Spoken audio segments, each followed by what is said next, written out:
And there you go. Alrighty, welcome to the third place finals here of King of the Desert 4, the awesome tournament hosted by Mem. As we already know, of course.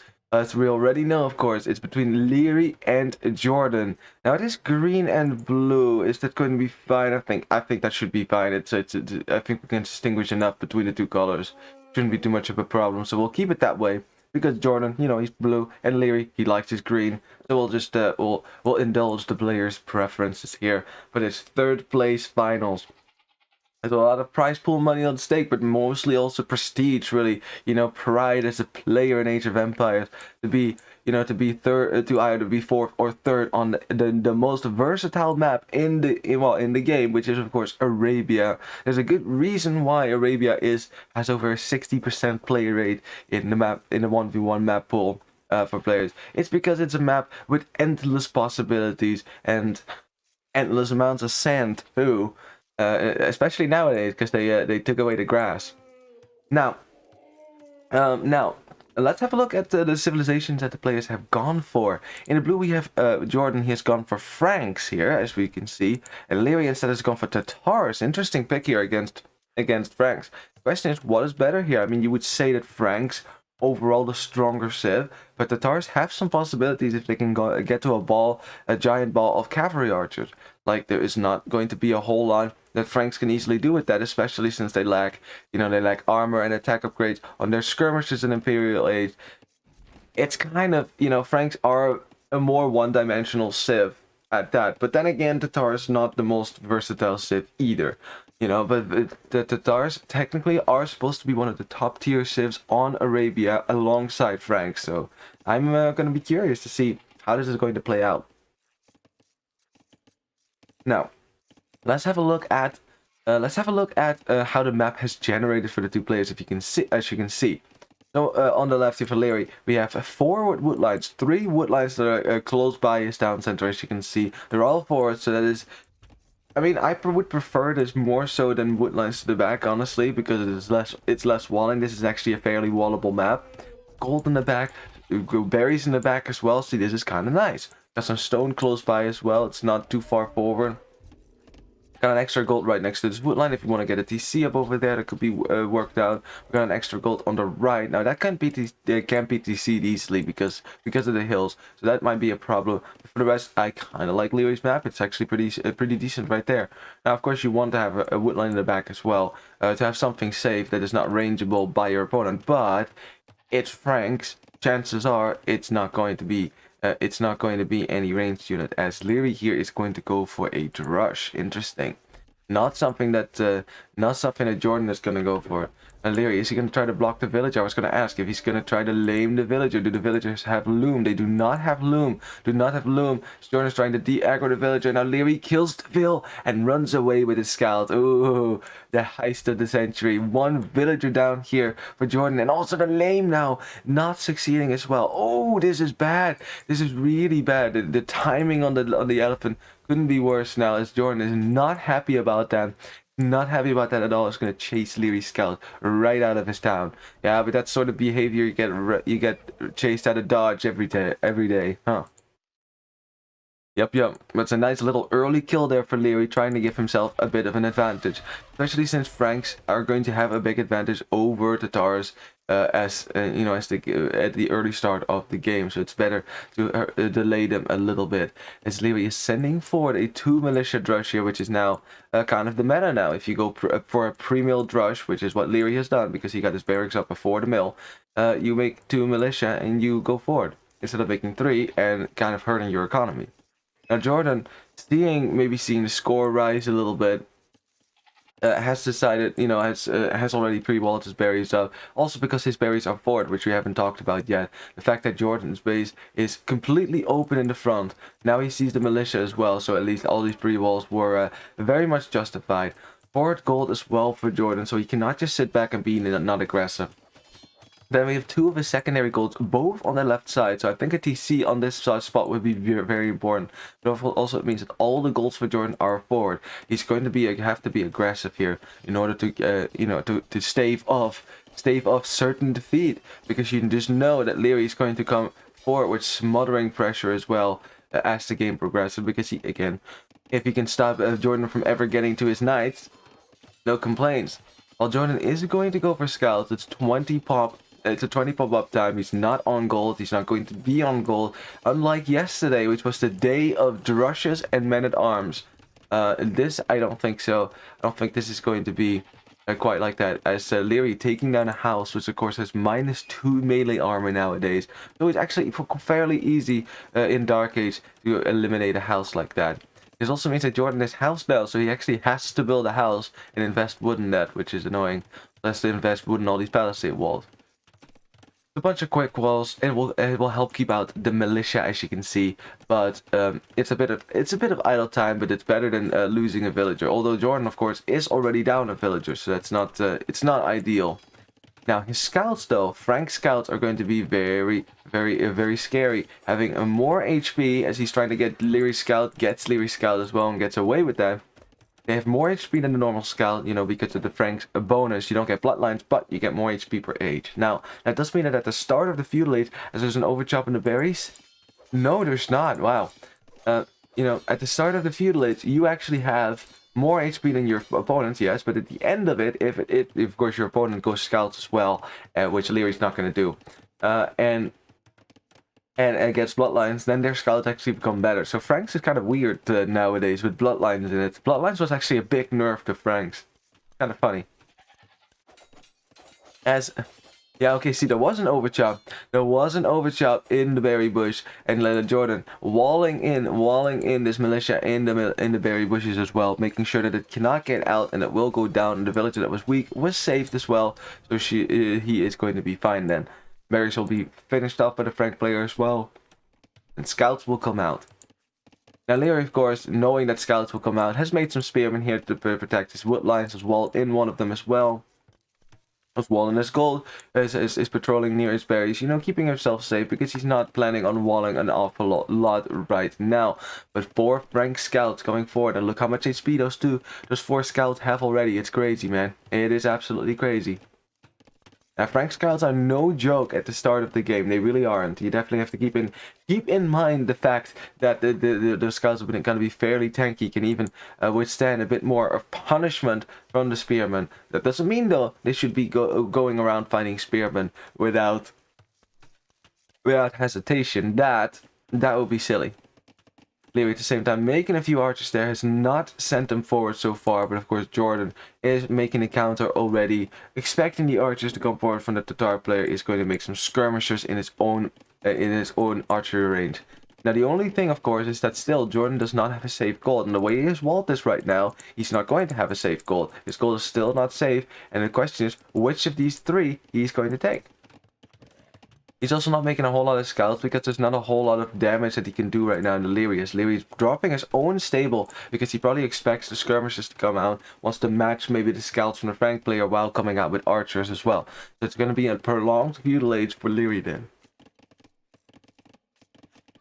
Clearly wants to do some damage, as he's also sending a skirmisher forward maybe to scout around and see what Jordan is actually up to, because of course he doesn't know whether Jordan has a range, although you can expect as much. You know, at this level, players will be able to anticipate each other's moves. It's 4D chess over here.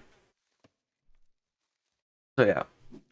Now, I mean, now Liereyy has the confirmation that yes, indeed, there will be a range up. He sees it now with the skirmisher. The skirmisher goes down for his role in spying on Jordan's base. That will not be tolerated, and Jordan now pushing forward as Liereyy is getting bloodlines on his scouts. That will actually make his scouts better than Frank scouts. Yeah, the irony of that is Frank scouts, they're not as good if you get bloodlines yourself. You simply have more HP.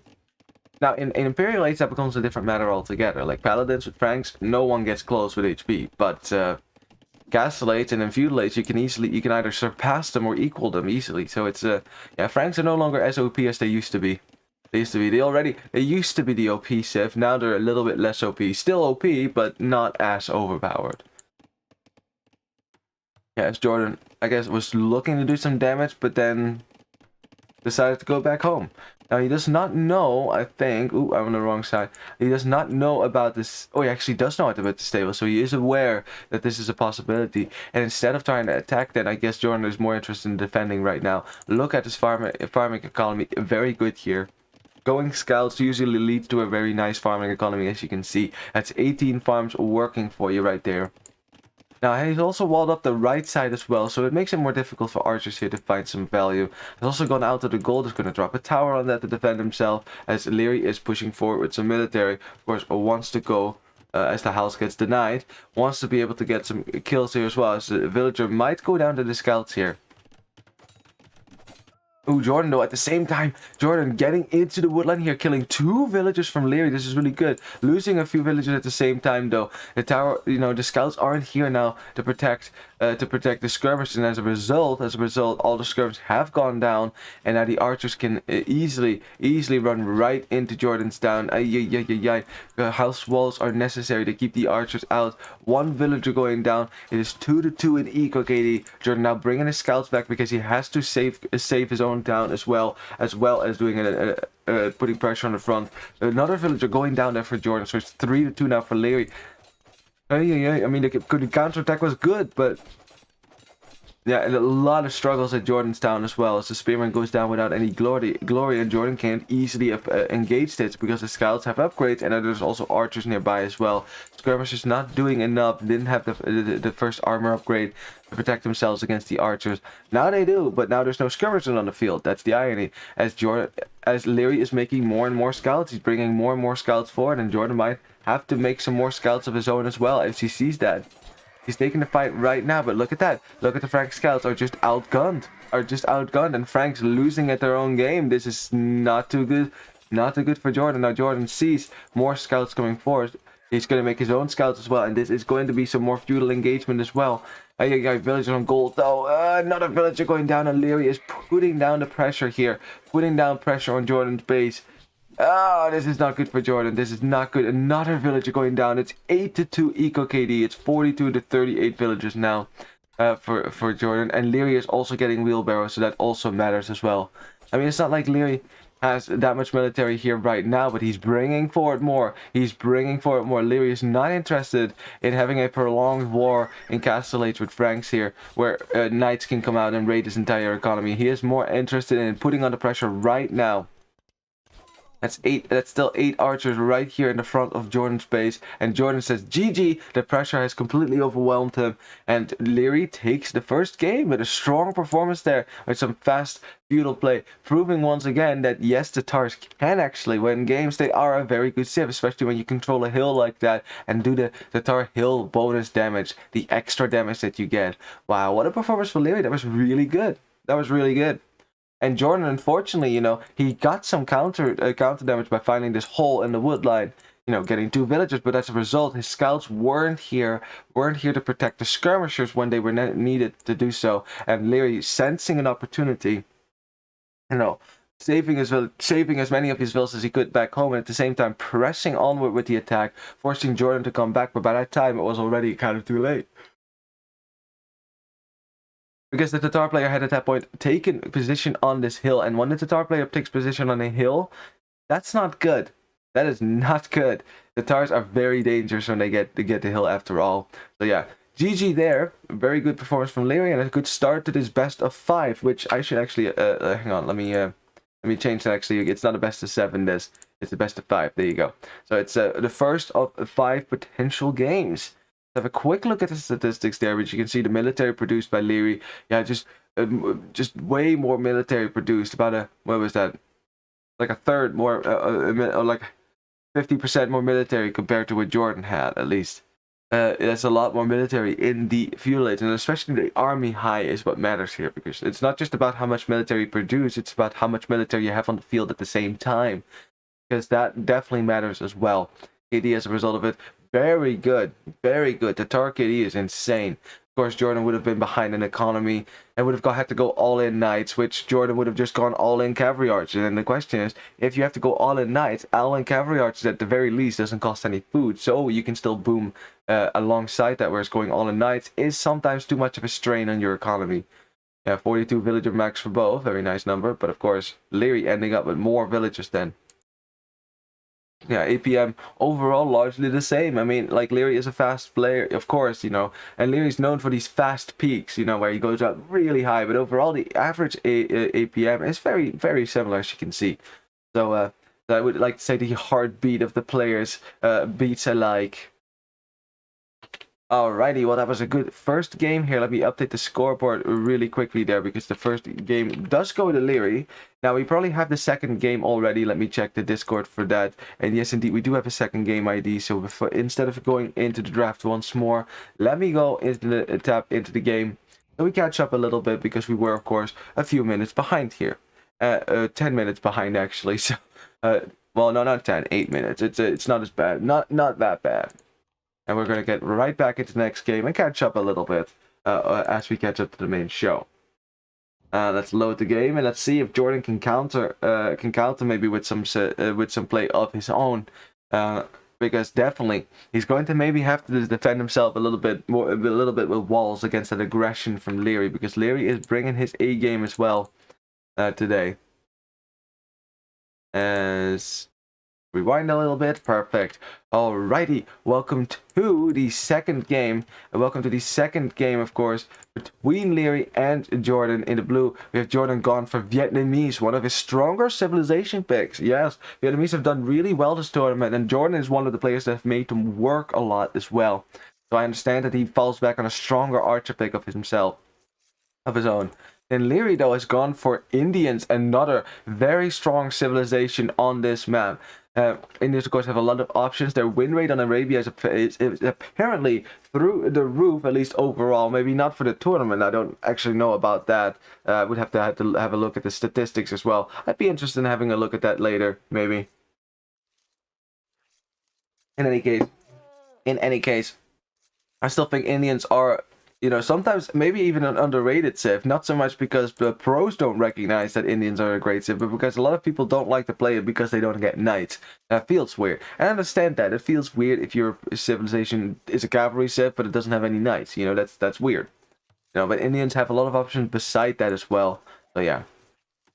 In any case, looks like Jordan is already scouting his opponent. Of course, he is Vietnamese, so it is easy for him to see. He immediately knows where the TC is. There's no way of running into that. Now sees an elephant. Is he going to try to lame that? Is Jordan going to lame here? I think he is. I think he is going to lame. That, of course, allowed Liereyy now seeing that as well, shooting that elephant, but that's not going to come in to his town, as Jordan is going to come forward. But Lierey's scout was in position, so let's see how Liereyy is going to stop this lame. Of course, there's 3 ways of doing this. Either you block the scout and have the elephant kill it, which is what Lierey's trying to do right now. Or, as you can see, does a lot of damage there. Or you block the elephant to make sure that the scout goes out of the line of sight. Or thirdly, you attack the scout, right? You know, trying to kill it yourself. But the downside of that one is that there's no blocking going on, so the lane will still continue at full speed here.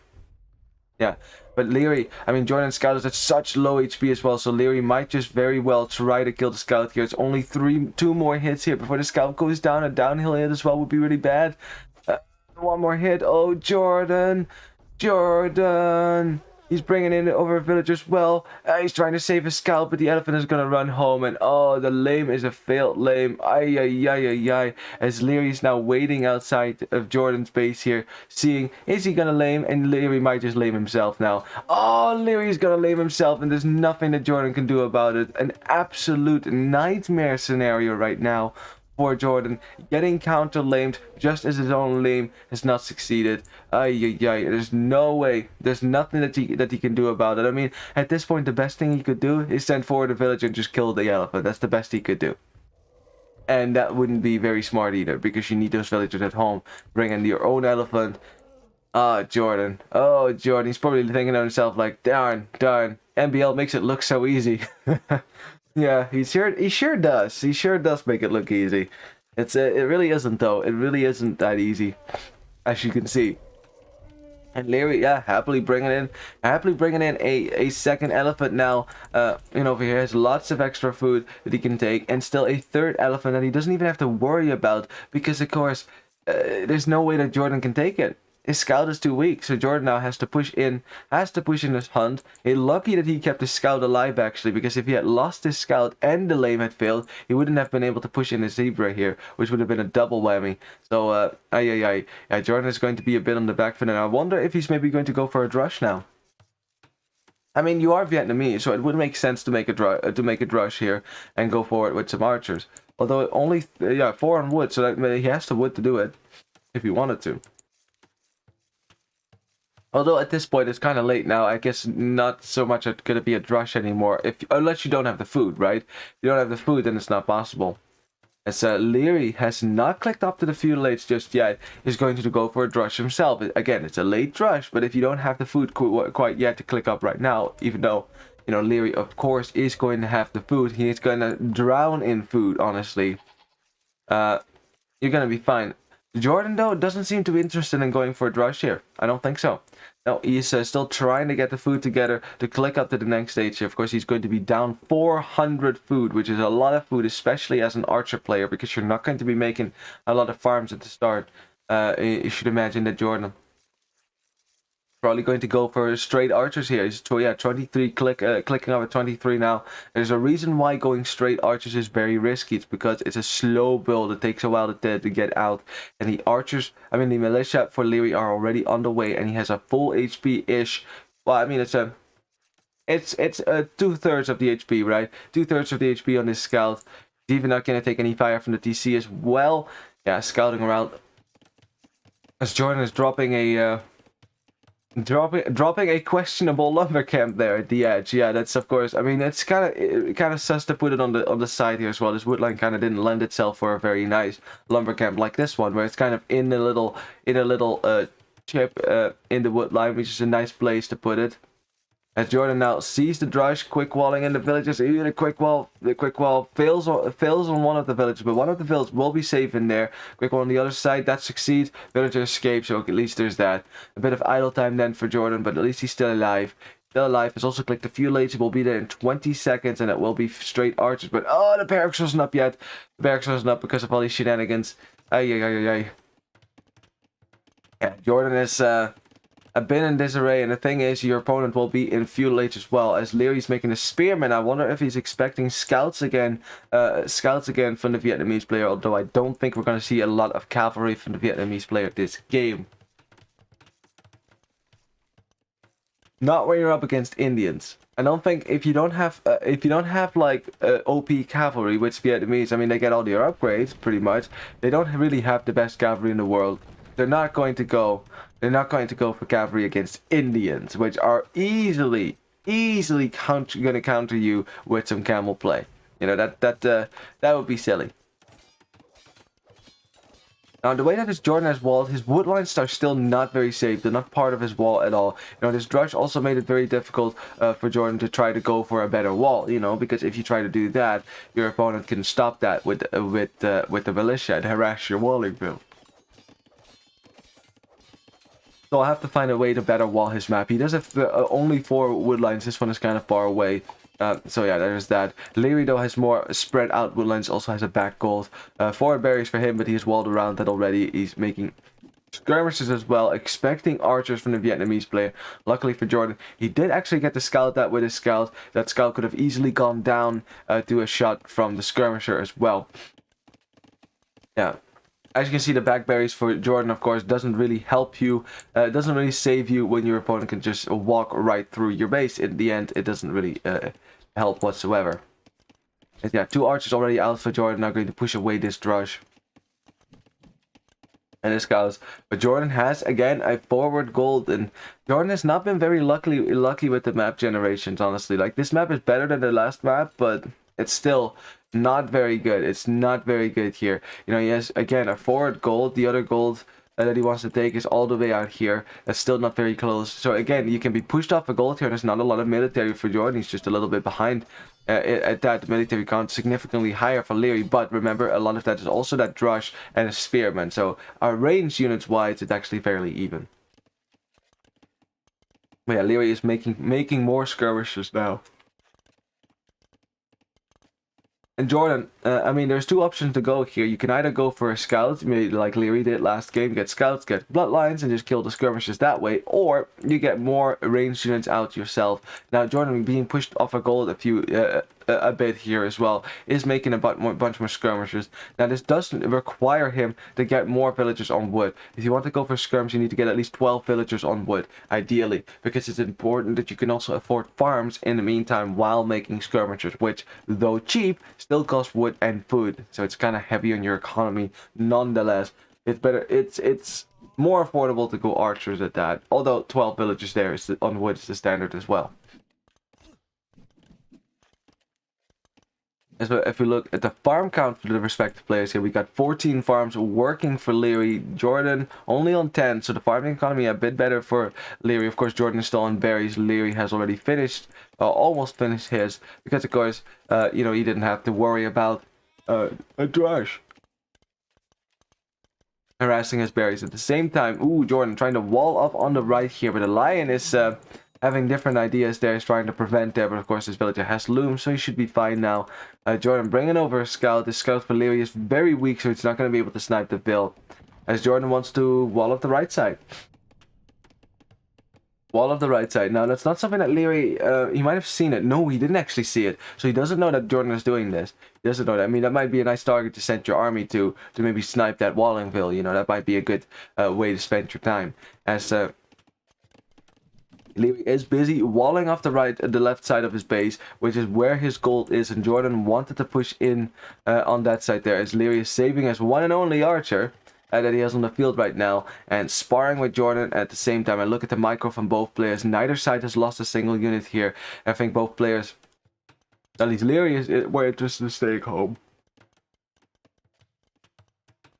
Whereas Jordan, he wants to push in, he wants to do some damage because he feels behind. He is kind of behind a little bit, especially as Liereyy has clicks up to the castle using his superior farming economy. Jordan attempting to snipe the wall build, but with skirmishers, that is fairly difficult to do. One skirmisher going down for Jordan as well, so he retreats back to the hill, get himself some extra bonus damage.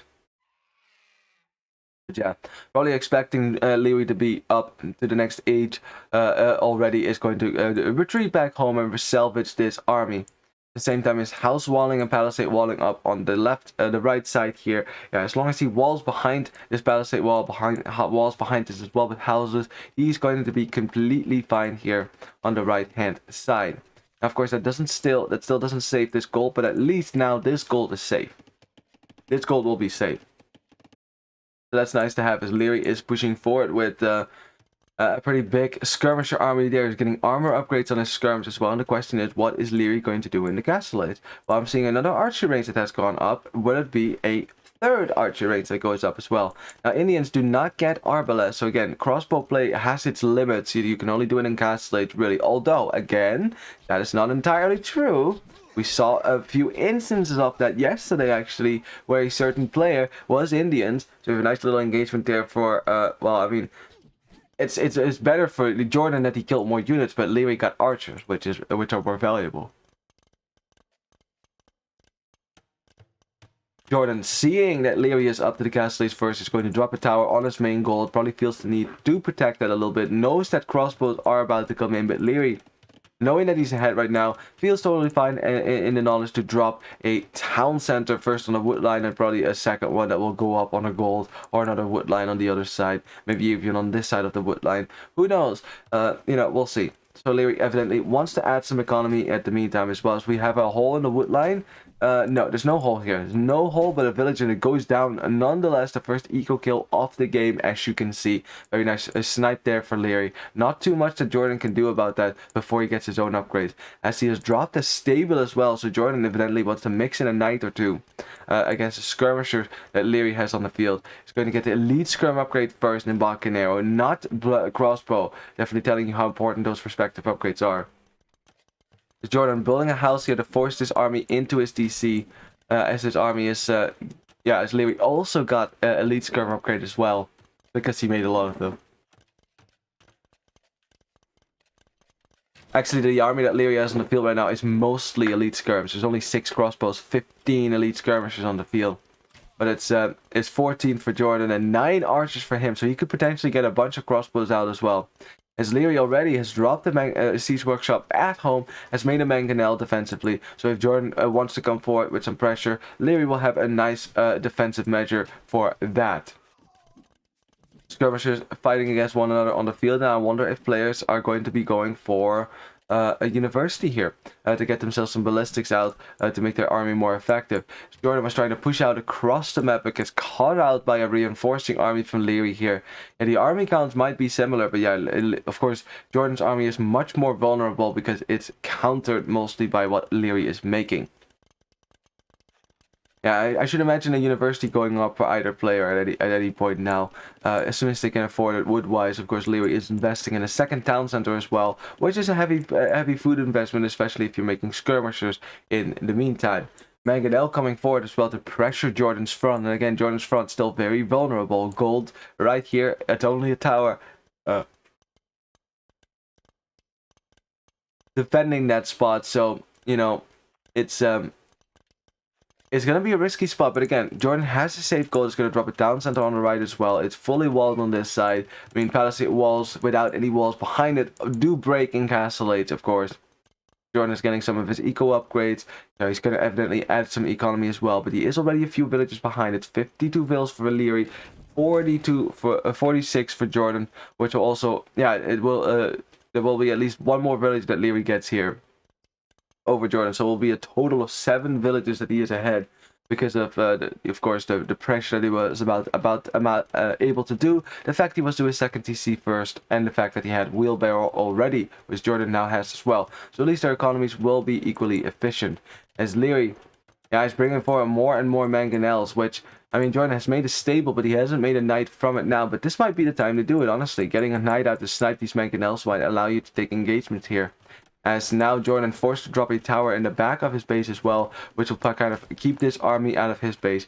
Liereyy though, he got a stable out as well, or at least, yeah, he's making some units in the back of his base there. He's getting bloodlines, he's getting the armor upgrade, and evidently that's going to be light cap in a second, which with the Indians have extra pierce armor as well. As Liereyy doesn't care about this tower, it's just going to push right in, and look how many villagers of Jordan have to run now. Jordan is going to be forced to either chase that or defend himself, as he gets 1 mangonel, gets the other one as well. This is really good for Jordan, getting 2 mangonels for the price of 1. Now that is good. That is good because it takes a while for Liereyy to bring another mangonel forward, and this allows Jordan, you know, since most of his villages are safe for now, allows him to push across the map and maybe go for some counter damage here on the right, which Liereyy will be able to see because he did get town watch, so he will be able to react to this if he is paying attention to the mini map. And he is paying attention. Immediately puts villages in the TC, and not a single kill yet for Jordan. At least not a single vill kill, that is. As a mangonel is brought to deal with that, Liereyy, you know, still hanging out under the tower. But let's see for who this is better. Liereyy, is he gonna get a shot? No, dodges a shot. Jordan at the same time dodges a shot as well. Nice split there. Nice split over here. Liereyy doing the same thing to mangonels in the back of the base. We have to look at 2 places. Jordan losing some units. Gets the mangonel though. Liereyy, is he going to dodge a shot as well? Has dodged more shots than Jordan, I think. But these archers are fairly weak as well. 2 mangonels now in the corner. Jordan getting some kills. Jordan getting some kills right now. And also, how you doing there, Fidel Castro? Good to see you, man. Good to see you. Welcome to the 3rd place finals, huh? This Sunday. Yeah, it's going to be a good Sunday, yeah. As Liereyy, man, disgusting micro, man, disgusting. Getting the repair builds as well. Still 3 mangonels. I mean, no one in their right mind would try to micro against this, but Lierey's kind of stuck in a corner. He kind of has to do something. So let's see if he's going to be able to get away with his units there. Nope, those units will be completely smashed by the mangonel shots. This army might escape because it's fast enough to run away. Jordan in the meantime did end up getting 4 eco kills here now, but light cap about to come in, and that is not a good sight here. You know, especially if you, I mean, there's only 10 crossbows, and these light cap will have 5 pierce armor. That's pretty good. That's pretty good right there. Although, yeah, see, look at this. Liereyy chasing with a mangonel. Hasn't shown his light cap yet. He's going to show them on the hill right here and catch this army from Jordan off guard. And of course, the problem now is, now you're stuck between light cap and a mangonel. You still have to run out as a result of that, because you do not want to get squashed by the mangonel. But that also means you can't really micro against the light cap. And the light cap will end up squashing this army fairly easily. Indian light cap are no joke. No joke. They're just like Turkish light cap. But honestly, Indian light cap get better because they get another pierce armor in the next stage, whereas Turkish light cap do not get that. So yeah, that's a really good fight for Liereyy now. Even when Jordan sits in the choke point, Liereyy is just going to bring over mangonel and with one shot end the wretched life of all these units. Lierey's trying to keep it there, gets the mangonel in or not, because he doesn't want to risk it. And in case the light cap coming forward now, Jordan trying to quick wall that out, does quick wall that out, very nice. But yeah, our archers coming forward from the left as well. And we saw that Liereyy didn't really care about diving towers, and he's going to sit right under this tower. Jordan will have to expand to his other goal. He's getting spearmen right now, he's getting pikemen right now to counter the light cap, but isn't going to be in time, because that's a lot of light cap being spammed forward by Liereyy. He has a great farming economy, 41 farms for him. It's 74 villagers versus 63, and Jordan is again a little bit on the back foot. Light cap all over his economy. So much siege might go down as well, and oh, Jordan losing a lot of the spearmen because it's just spearmen for now. Mangonels going down. That's 4 mangonels going down, and not even getting any shots on this crossbows as well. Ay, ay, ay, ay, ay. And Jordan says, GG. Liereyy again clearing out Jordan's base with some strong pressure there, and it's looking really good for the Austrian player here. Again, proving why he was one of the favorites to win this whole tournament. If it hadn't been for a certain Russian devil, as she might say, well, he's not a devil really, he's a nice guy, but he plays like he has been making a deal with the old one from down below, huh? He sure does, actually. But yeah, GG, nice victory there by Liereyy, and the light cap switch coming in right in time. Yeah, this is a thing that you can do with Indians. This is why I'm saying they're great Arabia Sith. You always have options like this. If your opponent goes for a lot of ranged units, you can always mix in some light cap with Indians. You know, you're likely to have a pretty good economy anyways, because your villagers are fairly cheap. And then you mix in some light cap with extra pierce armor. Often in case your opponent does not expect that, doesn't expect that, and then by the time that they have the counter on the field, you know, you've already done this. You know, like Liereyy, even if Jordan had been able to stabilize here with some pikemen, still the damage would have been done. I mean, Liereyy getting some villager kills, killing most of Jordan's army as well. So yeah, I think Jordan, if he wants to survive the next set, I think he's going to have to wall more. I think he's going to have to wall. Clearly, Liereyy is the more aggressive player here, who is able to like do a lot of damage to Jordan, whereas Jordan wasn't able to kind of do a lot of counter damage to Liereyy. I mean, Liereyy had walled more as well, so I think it's safe to say that Jordan should probably wall here. Just wall. You need to wall Liereyy out. I don't think you can get away with an open base here. You know, unless you are absolutely the one that is putting on all the pressure, then maybe you can get away with it. But otherwise, Liereyy looking strong. Liereyy is looking strong. Better KD for him in the end as well. That, of course, was the final attack that was skewing that a little bit as well. More resources collected, especially more food. Look at that, 3,000 more food for Liereyy, which, of course, it is very nice for the Indians because you can make a lot more villages with that. And more higher vill count for Liereyy as well. And then APM-wise, again, it's fairly similar, very fast indeed. Like, it looks kind of slow because it's like halfway down the map. But remember, that's 100 APM right there. That's very high. So, GG. GG. Let's update the scoreboard as well. And let's hope... Oh, that's not the correct number. That is not the correct number. Whoops. There you go. That's more like it. 12. That would be something if Jordan was down 12 games to Liereyy. I think that is unlikely, honestly. I don't think that would happen. I think Jordan will definitely be able to take, you know, to make sure it's not going to be 12-0 when he's up against Liereyy, please. I don't think there's a single pro player who can go up 12 games over their opponent. Like, even in that best of 120, like, it was between Jordan and the Viper, they were very close in the final win count as well. So yeah, 12-0, nah, that doesn't happen ever. Now, Jordan, of course, he has to win the next game if he wants to stay in. Well, if he wants to stay in this set. But yeah, it's looking good for Liereyy right now. It's looking fairly good for Liereyy right now. And let's load the game, and boom, here we are. Let's go. Awesome stuff. Welcome to the third game here between Jordan and Liereyy. And Liereyy has gone for his bread and butter civ. It is Britain's for Liereyy, a very strong civ to fall back on. And the fact that Lierey's picking this now tells me that Liereyy is ready to finish out this set and get the 3-0 over Jordan. And of course, Jordan is not going to let him take that so easily. He's going to fight tooth and nail now to stay in this set. You know, knowing though that he's going to have to win the next 3 games to clear out this set and become the third place champion. Now that is of course going to be a very difficult task to perform. Not only because this is a pro level, but also because you're up against Liereyy, and that is a difficult blow to come back from here. So we have a very interesting wood line here. It's thick, but then there's a nice spot for a tower there in the back.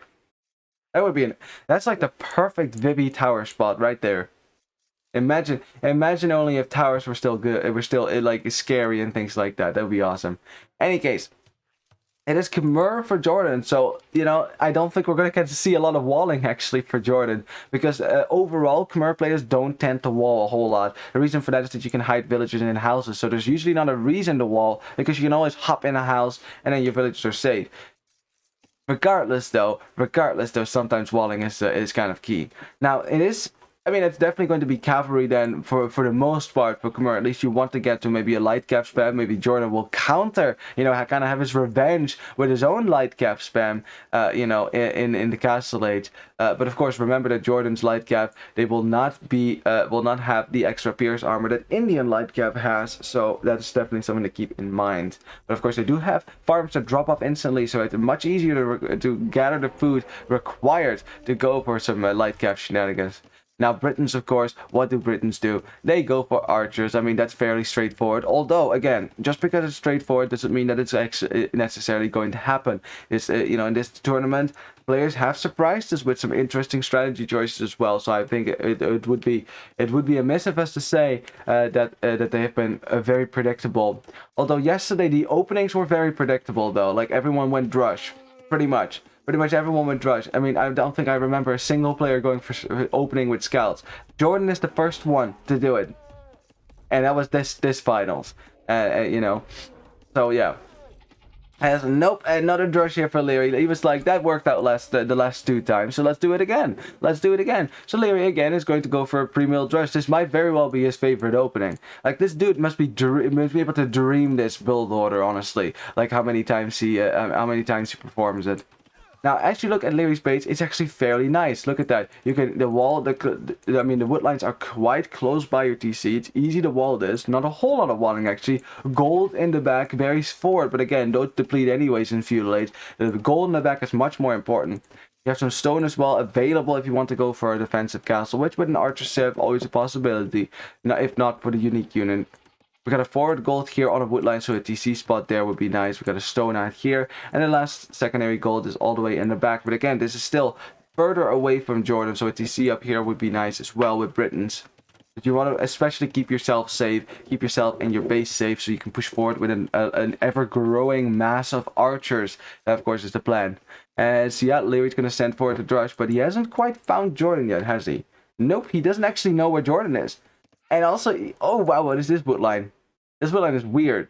That is like an arrow almost, with a hole in it. That is an interesting wood line right there. As Liereyy, and he knows that Jordan should be somewhere around here because of the stone. So he sees the stone, so he knows Jordan should be somewhere around here. So he's going to be able to find him. And Jordan getting unlucky again here basically, because if this wood line had been normal, Liereyy might have been tempted to go this way, and then the Drush would have been sent this way as well. As the Drush, getting stuck on a lion, so a little bit of luck there for Jordan, as Jordan has also lamed, I think, is bringing back the goats, and it doesn't look like Lierey's going to find those goats. Of course, splitting them up is a very good strategy to make sure that if your opponent finds one, they find one, not both of them, you know. So that's very nice as well. As for Jordan's base, it's less wallable because two of his wood lines melded together and they're in the back of his base and they're not to the edge of the map. So I would still wall to the edge of the map here. Just get one palisade tile. Make sure your opponent can't get behind your wood line here. As Jordan tries to go for a gate, but Liereyy blocking that and the militia make it right through. Now you have to go for some quick walls on your berries here as well. As the Wallingville has to be evacuated. And the Drush once again getting some value already here in forcing some quick walls and things like that. Yeah, Jordan is going to wall in this village. He's been pretty adept at doing that as well. But, I mean, at this point, Lierey's been doing that, like, since... He's been doing it every game since the semifinals. In the semifinals and this game. He's been going for a drush, if not a pre-mill drush, you know? So it's fairly predictable at this point. So, yeah, Jordan, I mean, I don't think he scouted Lierey's base, did he? He did actually scout Lierey's base, but he didn't scout what Liereyy was doing. Like, he didn't see that barracks. Now he sees it, but of course now it's too late. Lierey's already there with the drush after all. Now Jordan is going to be able to drop an archery range, so it's not going to be scouts for him. I didn't think it was going to be. And I should imagine it's probably going to be some archers, but mostly skirmishers perhaps. You know, with Khmer, of course, you don't want to be playing the archer game against Britons because they'll do the same thing as you and better. You know, so there's that's usually why going archers long term against a great archer civ is counterproductive.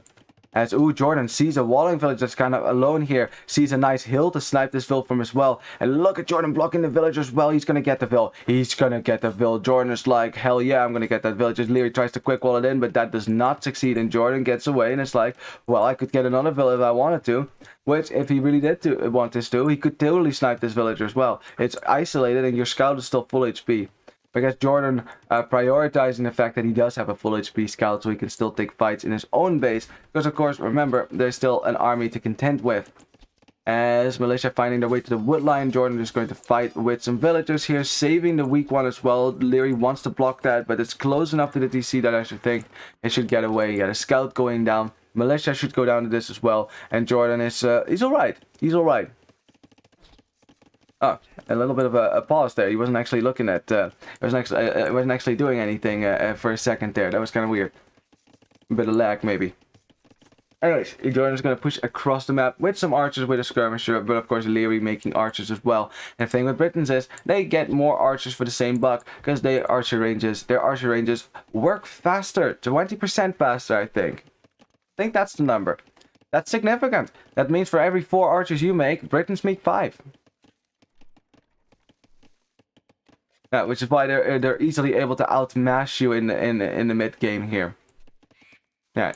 Okay, but Jordan is going to be the one to take the initiative now coming forward. But Liereyy, yeah, I mean he's used the time given to him by his drush to wall up this entire map, and look at the walling as well. It's a nice little arena box, as you can see, for Liereyy. And hey, this is what you kind of want to do with an archer ship. You want to keep yourself as safe as you can. And man, that was so southern. I can't believe I just said sail. I can't even do it anymore. That's how involuntary that was. Oh my god. Oh boy.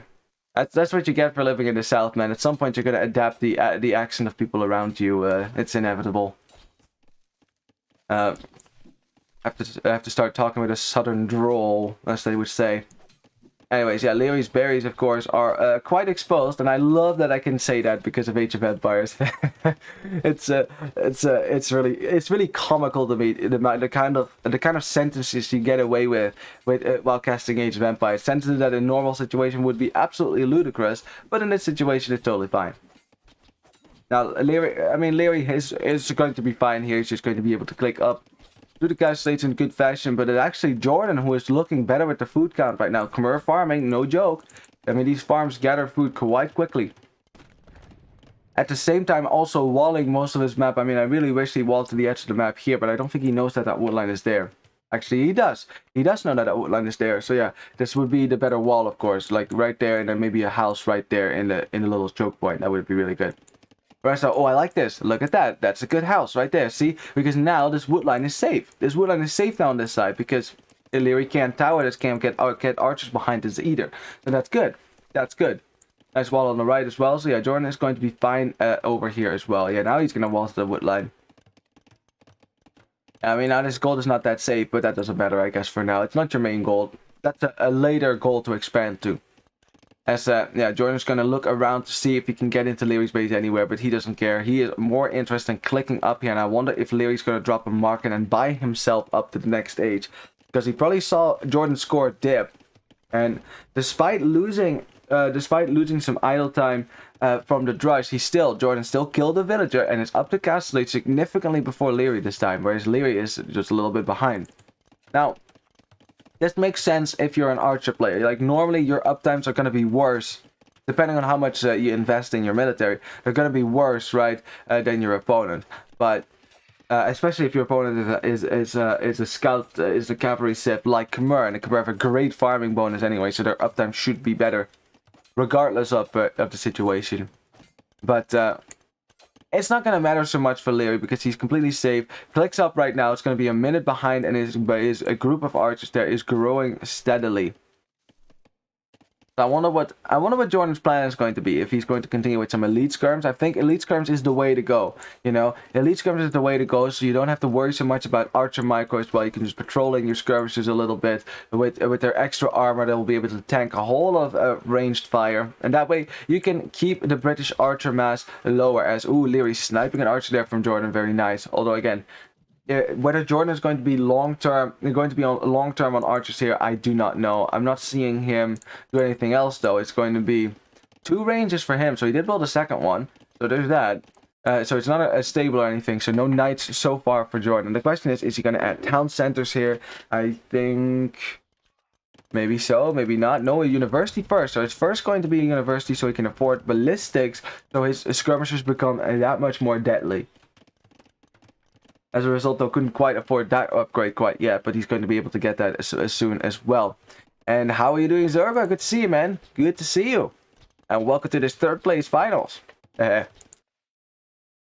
mean, it's been pretty good for Liereyy so far, as you can see. But I should imagine that Jordan is anxious to win this game here and maybe bring it back to a 2-1.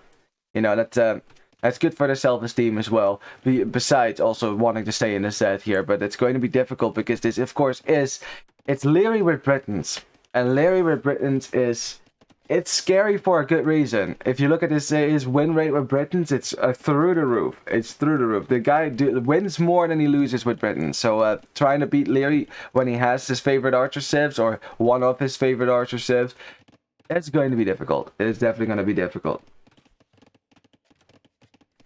What was the win rate in Rebel Wolo 5? I think it was 10. It was like in Rebel Wolo, I think his win rate was 100% with Britons. I think I remember that statistic at least when I was watching the show. At least I remember something like that. So that's actually that's not half so decent, huh? I'm in the hospital. My daughter was born last Friday. Really? Congratulations, man, dude. That's fantastic. That's fantastic. You must be so proud. Wow, I'm really happy to hear that, man. Congrats, and because is this your first, or like your did you already have a child? Are you becoming a daddy for the first time here? Because I'd like to know that. As Liereyy is yeah, just chasing it down a little bit with his archers. He's actually going to go for the ostrich as well. You know, taking some extra food. Why not, right? Why not? As let's see, again, Jordan is still pushing across the map with a lot of military here. He's adding another town center on the wood line on the left, as you can see. Very nice. And yeah, I mean, the military count for Jordan is still slightly higher than that of Liereyy, but man, yeah, I can imagine you're so happy, man. I'm happy for you. I'm happy for you. That's great to hear. First one. Wow, that's a big deal. That's a big deal right there. Congratulations on becoming a father there, man. That's fantastic. Yeah, I'm really happy to hear that, man. Did you have a name already for her or not? I mean, of course, like I can imagine that most parents already deliberate on the whole name thing way before the child is actually born. At least I think in most cases. So I'm glad to hear she is all healthy and things like that. That's good to hear. That's good. Good news. As Liereyy is going to run away. These gonna run away from these skirmishers because that's not good news for Liereyy, of course. It's going to be difficult, of course. Even though you're Britons, yeah, you might have extra range, you might have more crossbows on the field, but you still have to deal with these elite skirms with full castle age upgrades. And Khmer do get fully upgraded skirmishers as well, so it's not like you can easily get away with that. And Jordan, okay, Jordan is not interested in going all in here, dropping another town center on a front wood line now, give himself some more map control and add some more economy. And it is 50 to 43 villagers right now for Jordan, as Liereyy is still all in. But Liereyy, oh boy, and this is what Liereyy likes to do. This is what he likes to do. Look at that. Didn't move out a single time here. Just lets Jordan skirmish at his base, making sure that he doesn't take any damage from Jordan's ranged units. Clicked up the imp. Oh boy. And the thing is, this actually works really well with what Jordan is doing right now, because Jordan is adding more economy. It means that he is spending a lot of food on getting villagers right now, which means that he won't have the resources to click up the imp himself. It will be Imperial Age for Jordan for Liereyy in a second here, man. Thanks. Her name is Candelaria. Ooh, that's an interesting name. I have never seen that name. That's pretty though.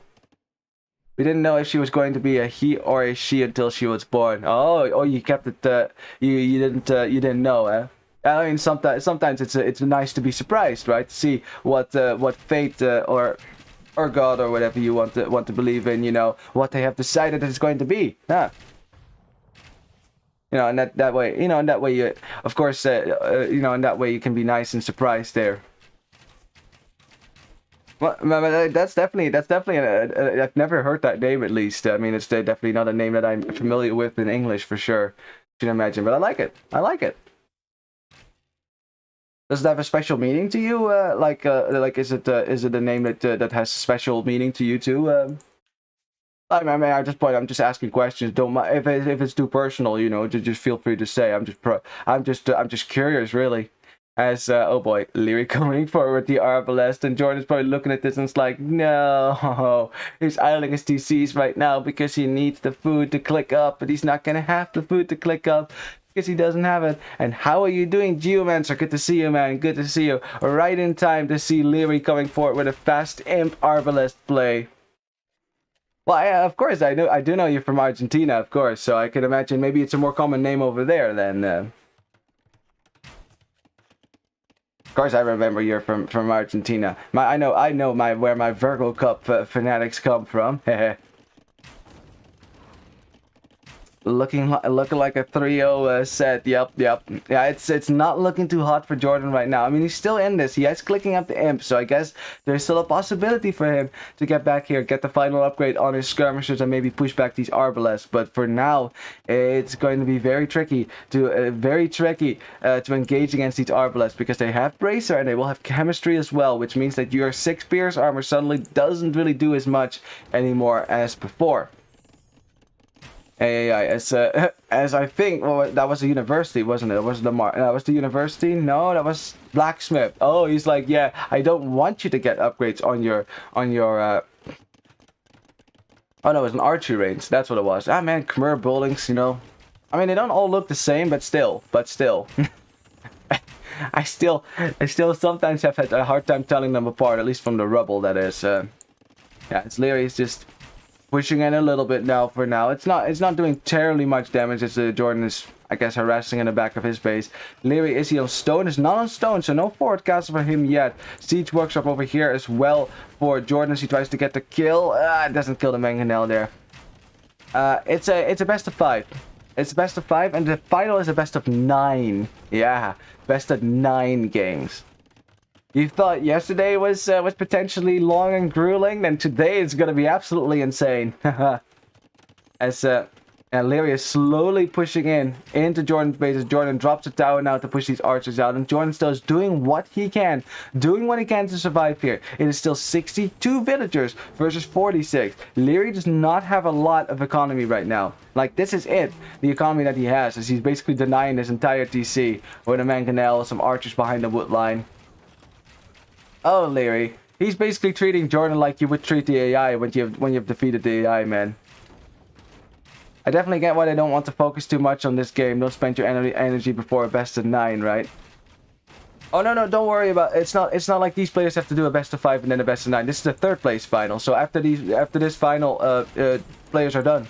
Like Liereyy and Jordan, they only have to play this one. The next round, the next game will be between Winchester and Viper. Oh yeah, don't worry about it. That's it's the finals, as I like to say, because it's Viper v Winchester. It's very fantastic. I've been making that joke all day actually.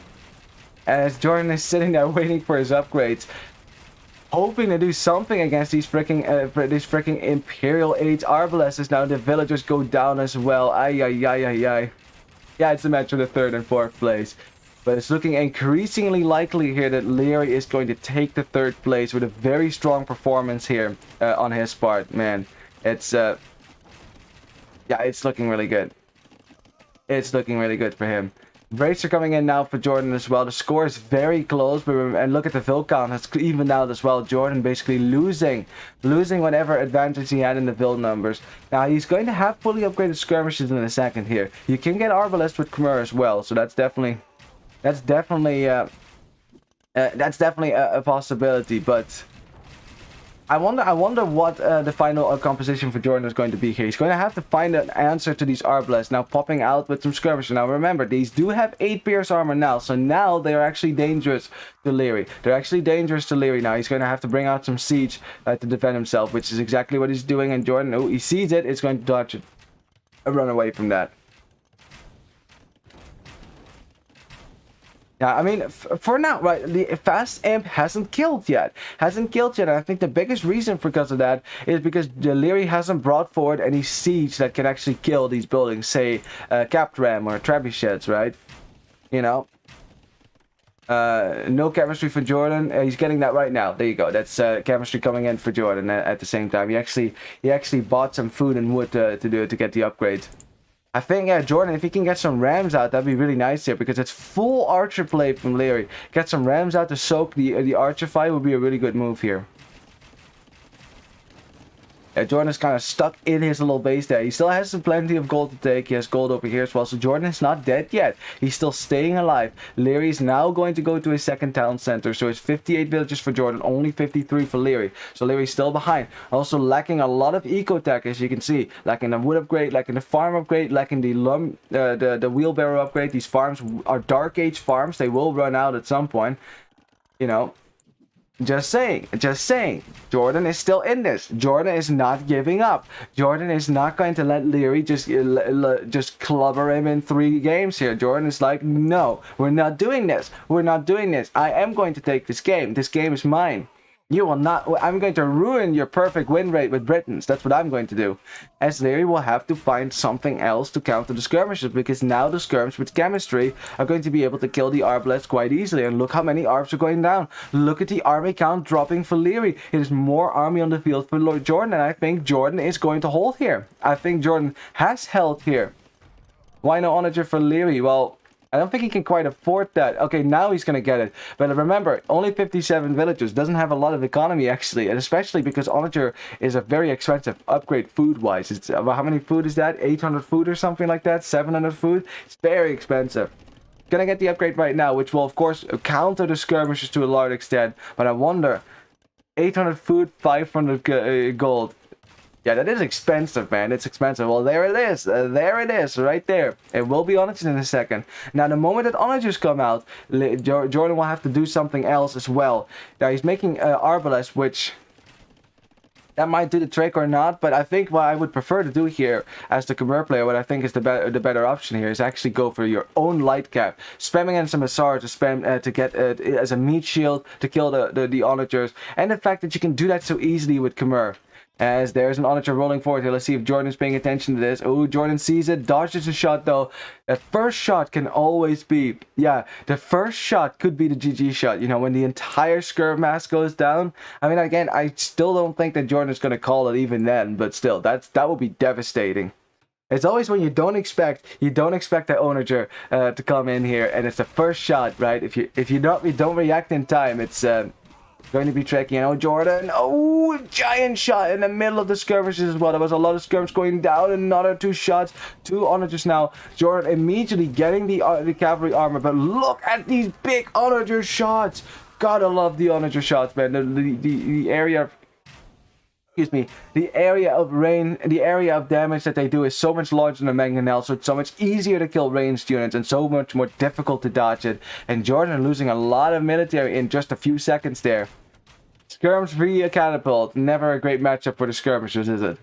I mean, this onager is fairly weak, so I think Jordan, if he micros well, could probably micro this down. That's probably what he's gonna try to do here. I mean, there's only 6 HP as he's dropping some stables now. Light Cav about to come out. There's only 27 farms for Jordan, though. 80 villages for him, 68 for Liereyy. So still, Liereyy is not that far behind the equal count. This is still a very equal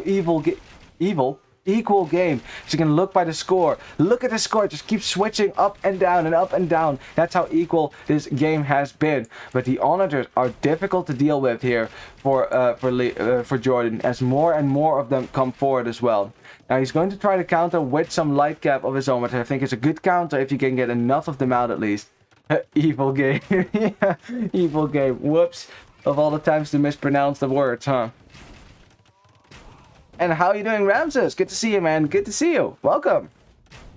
And you're just in time for an awesome game here between Liereyy and Jordan. I mean, for a while it looked like Liereyy was going to close this out on a 3-0, but Jordan holding on, and then again Liereyy coming back with onager, so now Jordan again holding on. So I mean, how is he gonna get himself out of this one? Well, he's gonna try to snipe this onager with a light cap, but Liereyy is wise to that. He's gonna snipe the light cap with his arbalest, and you're gonna need to have more light cap on the field here if you're gonna want to take down this onager.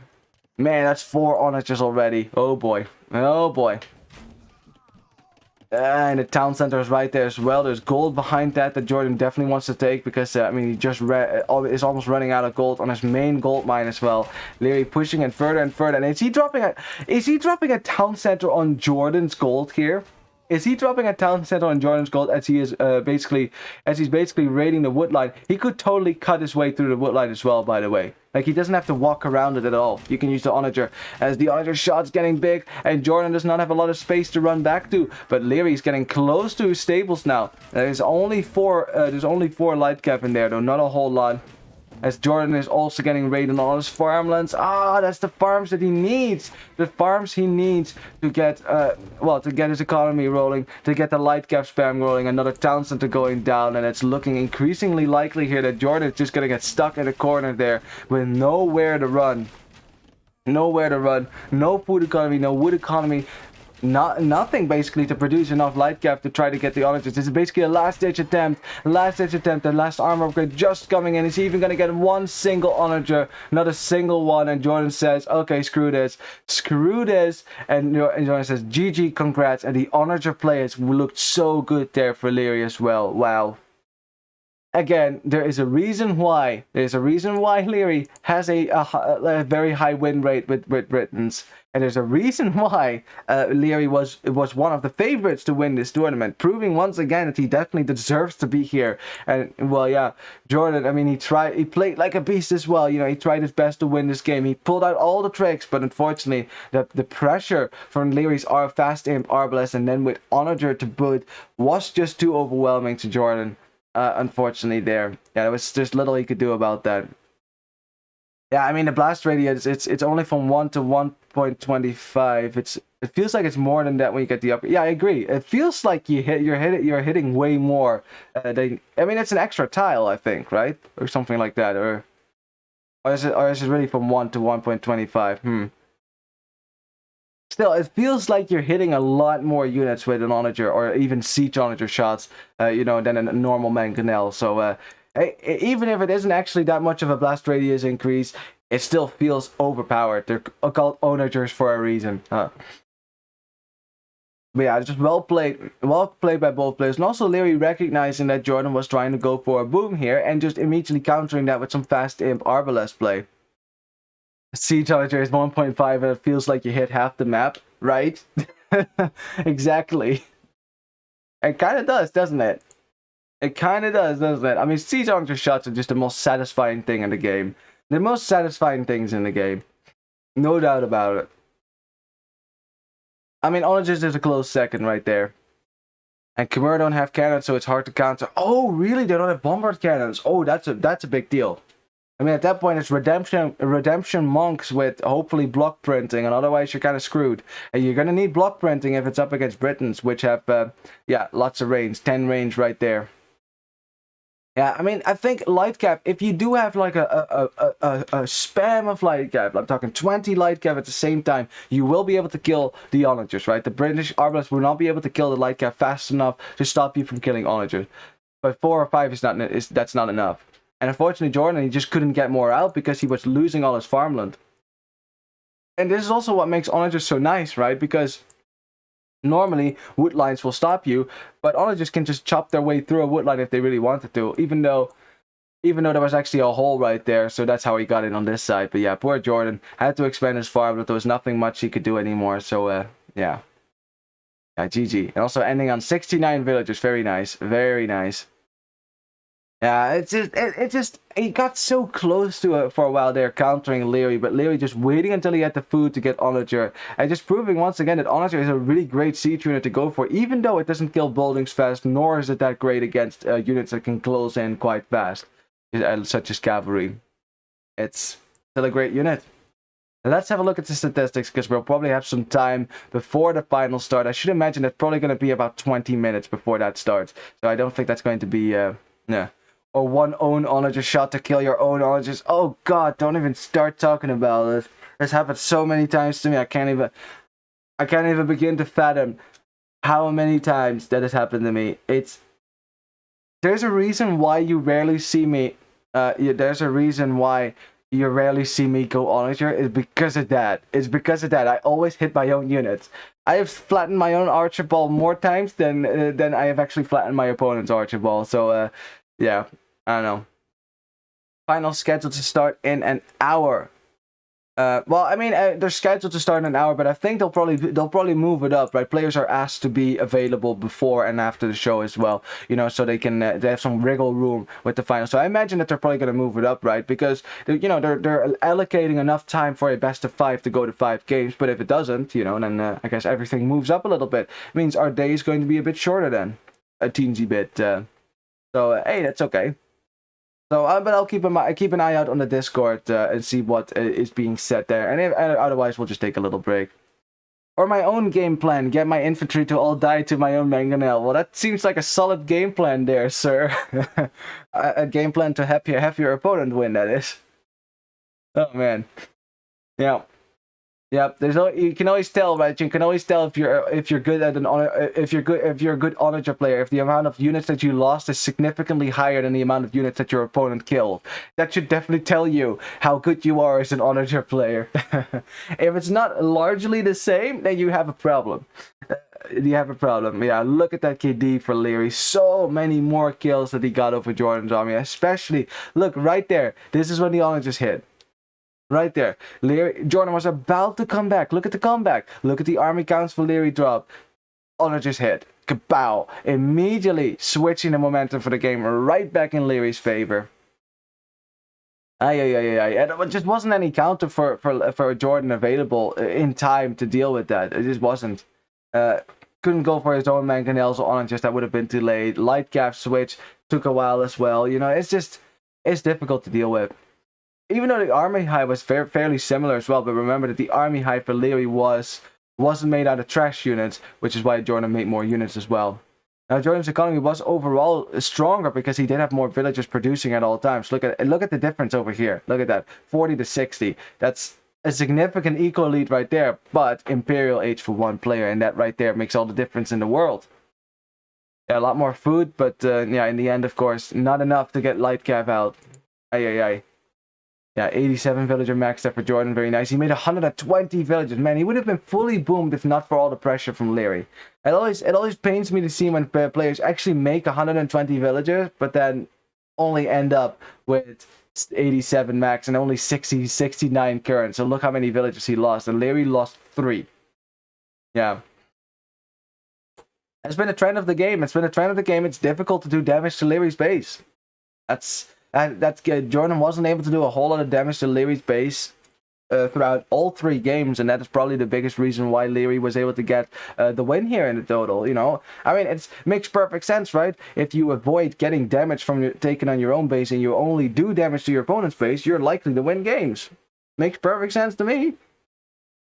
Yeah, in any case, GG though, congratulations to Liereyy for becoming the 3rd place champion there. He definitely deserves a spot as well, although I'm sure he would have liked to go up a little bit higher as well. You know, he wanted to go to the finals, but still, you can only be proud of his performance here, because again, he looked so strong all tournament, so strong that no one ever had a doubt that he was going to make it to the finals. You know, the fact that Winchester was able to clobber him yesterday in the semifinals was a surprise. And I mean clobber, like it wasn't even a close set even.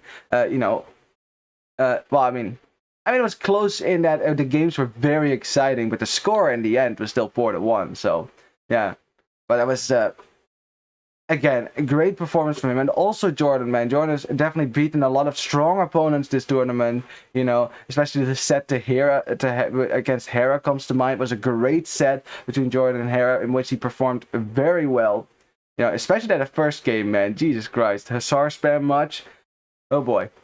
Yeah, but they can both be proud of their performance and the fact that they've made it to the Final Four. Now, that is something to be proud of. I mean, that's out of 512 players that signed up in the qualifiers and the 16 invited players. And, of course, the tens of thousands of Age of Empires players overall. And you're number 3 and 4. Now, that is something to be proud of. So, yeah, GG's. GG's.